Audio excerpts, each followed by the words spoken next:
बात बजट के बाद उन मुलाजमीन की करते हैं जिनके हाथ मायूसी लगी है, और ये वो मुलाजमीन है जो जम्मू कश्मीर के तुल अर्ज के अंदर काम करते हैं।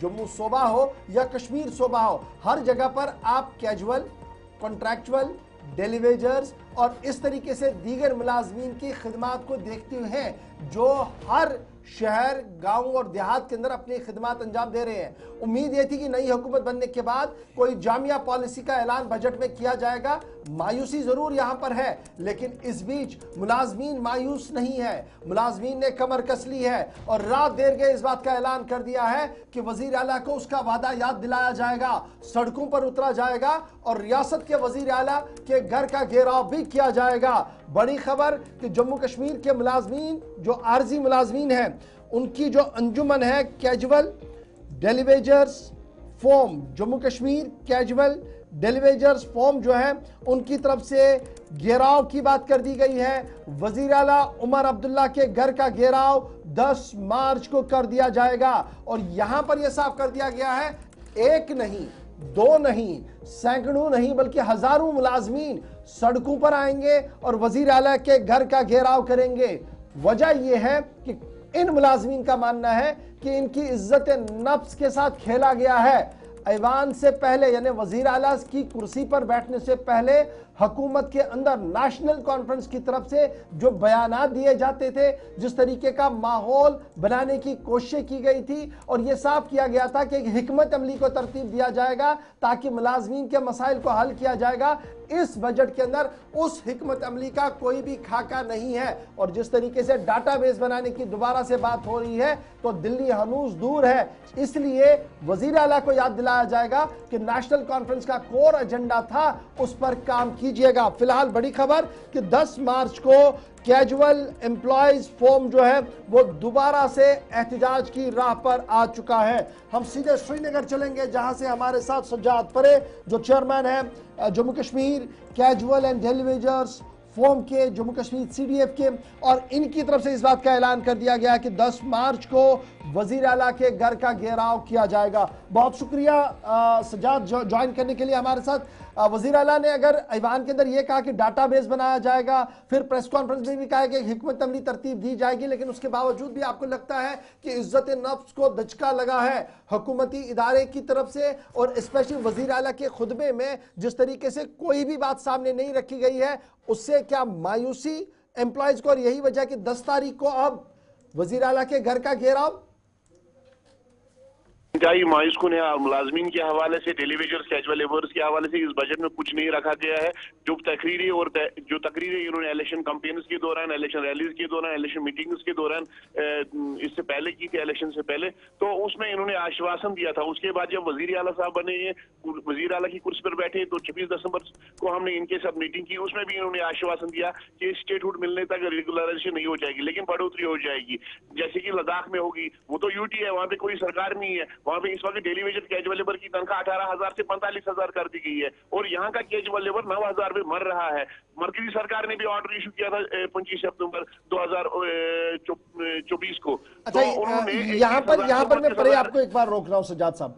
आपने कहा कि जब आप वजीर आला से मिले तो उन्होंने दो टोक अल्फाज में यह कहा कि जब तक रियासत का दर्जा बहाल नहीं होता है तब तक मुस्तकिली के हवाले से कोई भी कदम नहीं उठाया जाएगा, नंबर 1।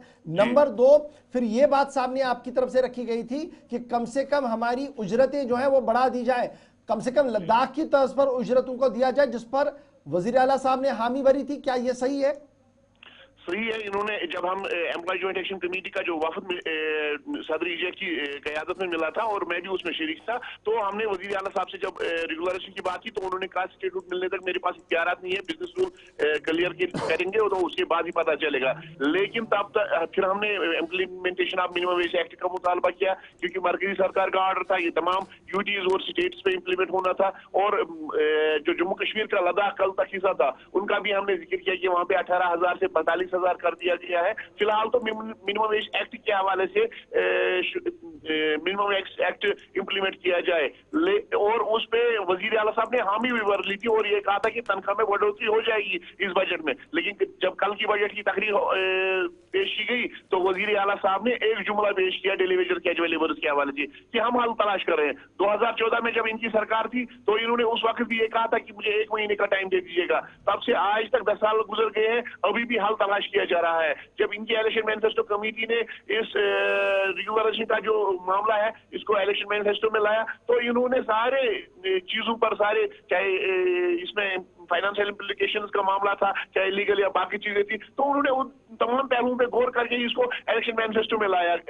है। तो उस वक्त भी हमें कहा गया पहले हम इस पे गौर करेंगे। अब्दुर्रहीम राफत साहब उस कमेटी के जो इस वक्त ऑनरेबल स्पीकर है उस कमेटी के चेयरमैन थे, तो उन्होंने तमाम पहलुओं पर गौर करके इसको इलेक्शन मैनिफेस्टो में लाया। फिर इन्होंने हर एक मीटिंग में, हर एक तकरीर रैली में और इनके ब्लॉक सदर ने, इनके हल्का प्रेसिडेंट ने मुहिम चलाई, घर घर गए डेलीवेजर कैजुअल लेबर्स को कि आप ये बताइएगा सजाद साहब, जब इलेक्शंस होने वाले थे और मीटिंग्स का सिलसिला चल रहा था, एजेंडे बन रहे थे, तो आप लोगों की मुलाकात नेशनल कॉन्फ्रेंस की लीडरशिप से हुई, उस वक्त भी यूटी थी, तो क्या इस बात का खुलासा हुआ था उस वक्त जनाब इख्तियारात महदूद है?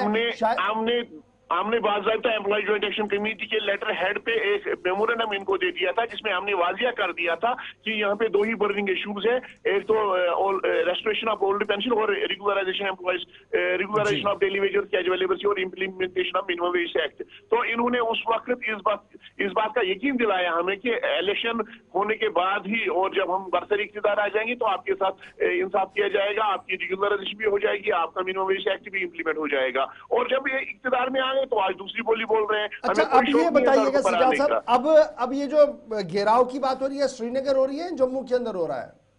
दोनों खुद में हो रहा है, जम्मू में भी हो रहा है और कश्मीर में भी हो रहा है। 10 मार्च 2025 को सवेरे हम इनकी रेजिडेंस की तरफ, वजीर आला साहब की रेजिडेंस की तरफ कोच करेंगे। ये मुलाजमीन का एहतजाज नहीं होगा, मुलाजमीन का सैलाब होगा। हम इनको अपना वादा याद दिलाएंगे क्योंकि हमने इनके भरोसे वोट दिया था, इनके वादे पे वोट दिया था, इनके इलेक्शन मैनिफेस्टो को मद्देनजर रखते हुए वोट दिया था और इनके इस चीज को मद्देनजर रखते वोट दिया था कि ये शेर कश्मीर शेख मोहम्मद अब्दुल्ला के पोते हैं। उन्होंने बेगार को यहाँ से दफा किया था, जो आज हमसे बेगार लिया जा रहा है डेलीवेजर कैजुअल लेबर के नाम पे सरकारी महकूम में, हमें पूरा यकीन था इससे हमें नजात दिलाएंगे। हमने उस चीज को देखकर वोट किया था और इनको बेजाती में यहाँ के मुलाजमीन, रेगुलर मुलाजमीन ने भी और डेलीवेजर ने भी इनको मदद की थी इलेक्शन जीतने में। तो आज जब हमारे वादों को पूरा करने की बात आई तो इस वक्त सिर्फ जुमला के सिवा इनके पास कुछ नहीं है। कल जब आप प्रोटेस्ट करेंगे, जब आप कल न्यूज कॉन्फ्रेंस भी कर रहे थे, तकरीबन 15 घंटे 16 घंटों का वक्त उसके बाद गुजरा है, क्या किसी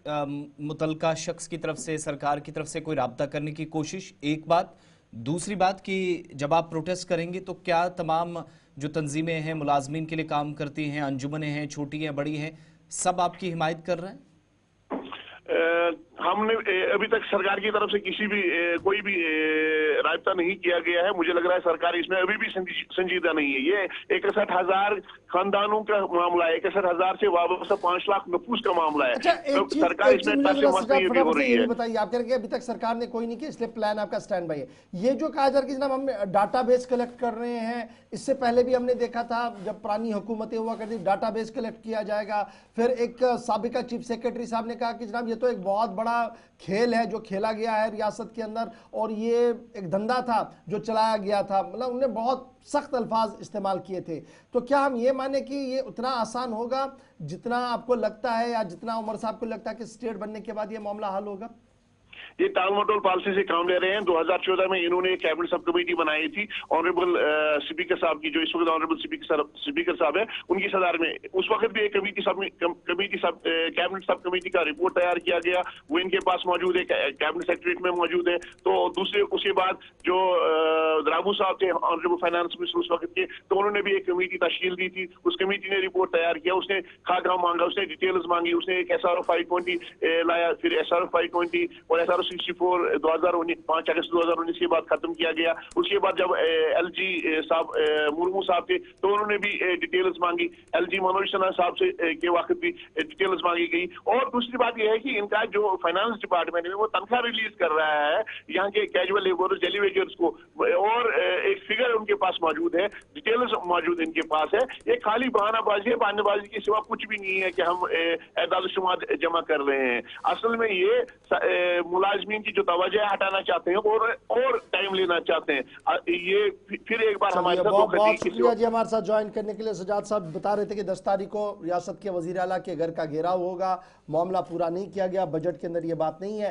फिर ये जब हम कैजुअल डेलीवेजर्स की बात करते हो, इसमें वोकेशनल ट्रेनर्स भी हैं, इसमें CIC ऑपरेटर्स भी हैं, इसमें रहबर खेल, रहबर ज़राअत वाले लोग भी हैं, सीजनल वर्कर्स भी हैं, बहुत सारी एक लंबी फहरिस्त है।